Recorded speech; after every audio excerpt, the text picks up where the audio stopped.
তপনে চাঞ্চল্যকর হত্যাকাণ্ডের পুনর্গঠন। তপন থানার শিহুর গ্রামে এক নির্মীয়মান বাড়ির দেওয়ালের ভেতর থেকে উদ্ধার হওয়া ঠিকাদার সাদ্দাম নাদাব, বয়স ৩৬ এর দেহ ঘিরে পুলিশের তদন্তে উঠে এলো এক গা শিউরে ওঠা পারিবারিক খুনের চক্রান্ত। পুলিশ সোমবার ঘটনাস্থলে গিয়ে হত্যাকাণ্ডের পূর্ণাঙ্গ পুনর্গঠন করে। অভিযুক্ত সাদ্দামের কাকিমা মৌমিতা হাসান, বয়স ৪০, এবং তার স্বামী তথা সাদ্দামের কাকা রহমান নাদাব। পুলিশের দাবি, দীর্ঘদিন ধরে মৌমিতার সঙ্গে অবৈধ সম্পর্ক ছিল সাদ্দামের। সময়ের সঙ্গে সম্পর্কটি পরিণত হয় যৌন চাহিদার শোষণ, ব্ল্যাকমেল এবং প্রাণনাশের হুমকিতে। ওই মানসিক ও শারীরিক নির্যাতনের অবসান ঘটাতেই মৌমিতা ও রহমান মিলেই এই খুনের পরিকল্পনা করে বলে অভিযোগ। পুলিশ সূত্রে জানা গেছে, গত 18 মে রাতে মালদহের চাচলের বাসিন্দা সাদ্দাম, যার ট্রেন দেরিতে এসেছিল, পৌঁছান শিহুর গ্রামে কাকিমার পৈতৃক বাড়িতে রাত 11:30 নাগাদ। সেই বাড়ির একটি ঘরে, যা তখনও নির্মাণাধীন। মৌমিতা তাকে ঘরে ডেকে নিয়ে যান। এক অন্তরঙ্গ মুহূর্তে আগে থেকে বালিশের নিচে রাখা ছুরি দিয়ে কাকিমা সাদ্দামের গলা কেটে দেন।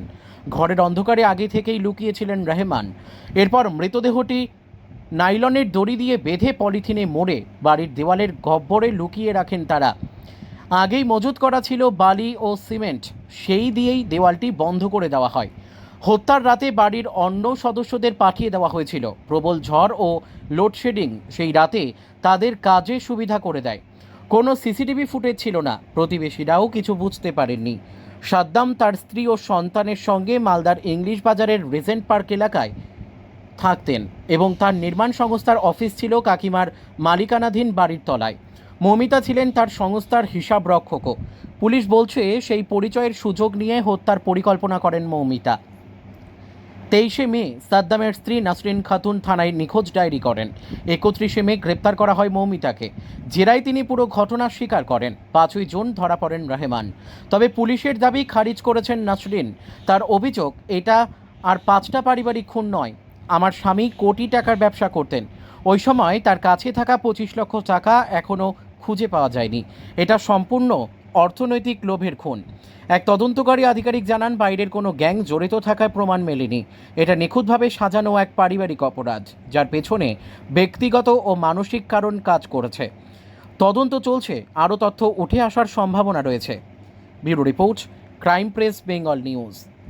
আসলাম, তপন থানা থেকে আমাকে কল করা হলো। কল করার পরে আমি আসলাম এসে দেখতেছি যে যেসব হাতিয়ার দিয়ে লোকটাকে মারা হয়েছিল সেই সব জিনিসগুলো শেষ করা হচ্ছে, সেগুলো খুঁজে পাওয়া গেল। কি পাওয়া গেল এখনো পর্যন্ত? এখন অবধি একটা ধারালো হাতিয়ার পাওয়া গেছে, একটা পাষাণ পাওয়া গেছে। কিভাবে মারা হয়েছিল পুলিশ কিছু জানানো? পুলিশ এখন সেই বিষয়ে কিছু বলেনি। পুলিশ ইনকোয়ারি করতেছে, ইনকোয়ারি করে যেটা আসবে আপনাদের সামনে জানাবে। কতটা নৃশংসতা মনে হচ্ছে আপনাদের? এটা তো খুবই ন্যাক্কারজনক ঘটনা। চাই এরকম যেন আর ভবিষ্যতে আর কোনো ঘটনা না হয়। পুলিশ তদন্ত করে যেন কঠোরতম শাস্তির ব্যবস্থা করে। এরকম সাধারণ অবস্থায় দেখেছেন, মৌমিতাকেও দেখেছেন, তার হাজবেন্ডকেও দেখেছেন, কিরকম মনে হতো কেমন মানুষ এরা?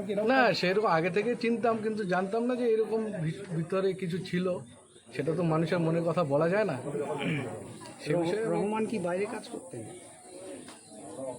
রহমান বলতে ওই যে হাজবেন্ড? না, সে তো স্কুল টিচার শোনা গেছে। সে তো স্কুল টিচার ছিল। আচ্ছা, কোন স্কুলে? তো মালদা কোন যেন স্কুল সেটা জানি না। আচ্ছা, আপনার এই যে ছেলেটি মারা গেছে তাকে কখন দেখেছেন এখানে? এমনি বাইক নিয়ে আসতো বা আপনাদের এখানে? না, সেরকমভাবে আমার নজরে কোনোদিন পড়েনি। জানা যাচ্ছে তার যাতায়াত ছিল এই বাড়ি? হ্যাঁ, জানা যাচ্ছে, পরবর্তী জানা গেল যে সে যাতায়াত করতো, বাড়িতে যাওয়া আসা ছিল। আচ্ছা, ধারালো অস্ত্রটা কোথা থেকে বেরোলো? সেটা শেপ থেকে বেরোলো রান্নাঘরে। রান্না। আপনার নাম? আমার নাম রাহুল সরকার। রাহুল কি পদে? রাহুল সরকার। কি পদে আছেন? আমি 6 নম্বর তপনচণ্ডীপুরের উপপ্রধান। সরকার না?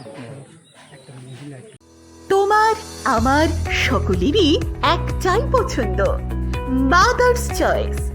ঘরে সুগন্ধি ভাত, প্রতিদিনের রান্নায় নিখুঁত স্বাদ, চাই উন্নত মানের চাল।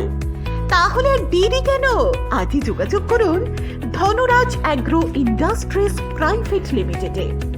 আমরা আনি আপনার টেবিলে খাঁটি ও মানসম্মত চাল মাদার্স চয়েস নামে। একবার ব্যবহার করুন, আর ফিরে তাকাতে হবে না। বিশ্বাসী গোড়া, গুণগত মানে সেরা। মাদার্স চয়েস, মা যেমন চান চাল তেমনই। যোগাযোগের জন্য এখনই কল করুন 8509752023 এই নম্বরে। মাদার্স চয়েস, শুধুই শিরা নয়, সবার প্রথম পছন্দ।